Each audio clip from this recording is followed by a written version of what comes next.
It's been just over 6 months since demonic forces of Hamas burst over the borders of Israel and massacred over 1,200 Israeli civilians on an early Shabbat morning, October the 7th of last year.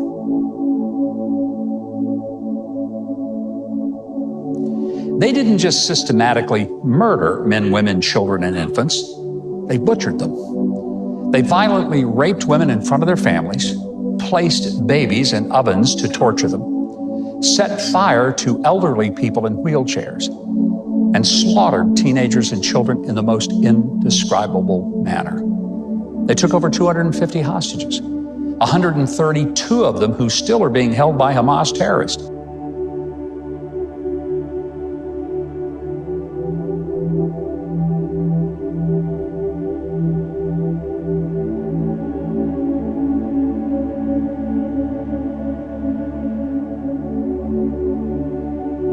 It began at dawn when thousands of rockets were fired from Gaza and militants flew over in paragliders.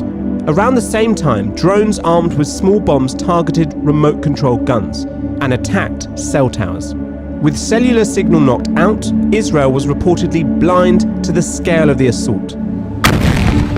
Fighters then destroyed sections of the nearby border fence, allowing motorbikes, trucks, and gunmen to pour through.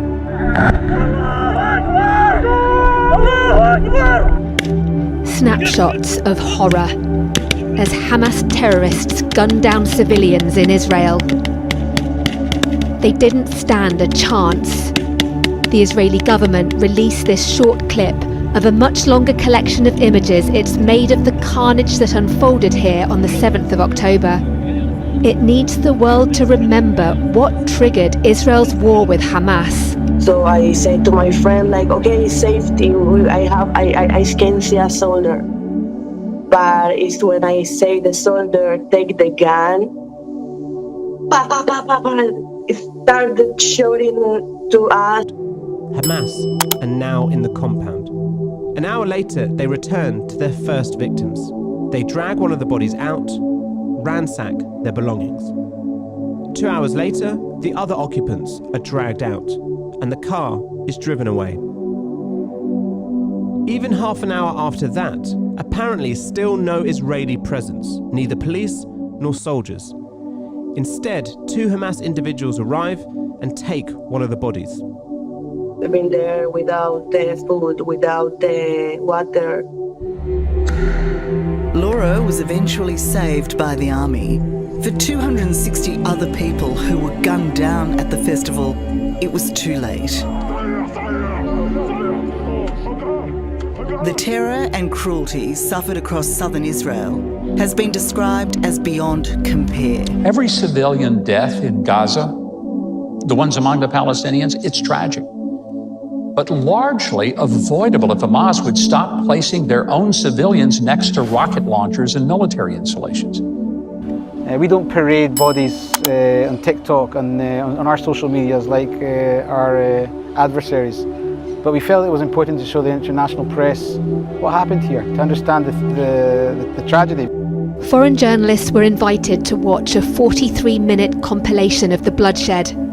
It's not yet possible independently to verify all the content, but some of the images, like this attack on a kibbutz called Be'eri, have already been widely seen. Other footage will probably never be made public, as it's far too distressing.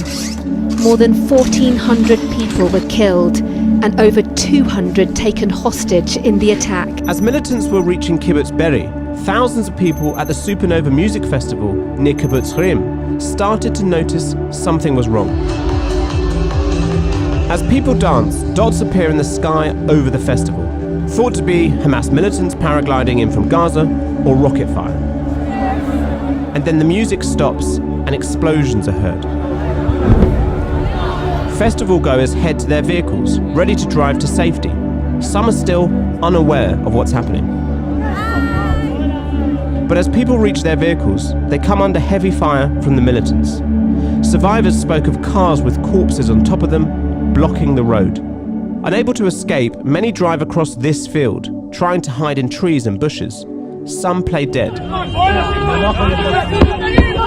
Bullets fly as people run across open land, trying to flee. Some did manage to make it out of the festival in their cars. This dashcam footage is from around 7:40 a.m. The driver thinks they've escaped, but they're met by Hamas fighters. And this dashcam footage from near the festival is from 9:23 a.m. Again, almost 3 hours after the first signs of an attack. A gunman drags a hostage away, covered in blood. A figure can be seen hiding under the boot of a car, appearing to play dead. An attacker shoots them point blank. Officials also released what they say were documents found on the militants that allegedly reveal instructions they were given. Again, it's not been possible to independently verify the content. This one's described as an abduction manual. It says to gather hostages in several places. Anyone who might pose a threat is to be killed.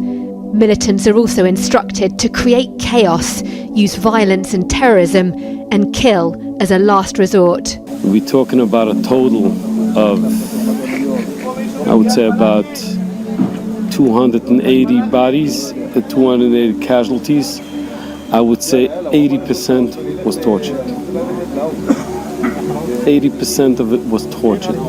And you're talking children, adults, children, when you're talking a pile, 2 piles, you found them in Be'eri, 2 piles of 10 children each were tied to the back, burned to death. It's indescribable, and I won't describe everything that I saw. There are missiles coming in. They said there were 3 shortly before we arrived. And there are booby traps. Many of the bodies have been booby trapped. So it's a very, very dangerous and painstaking operation, 1 week on. More than ever, we need to stand with our Jewish friends in Israel as they fight for their very survival. And we need to stand with our Jewish friends across the world as they face the worst levels of hate and violence from radical and genocidal forces that would truly carry out the cry of "from the river to the sea," which, by the way, is a call for the murder of every Jew in Israel. But this war is not a war of equal guilt.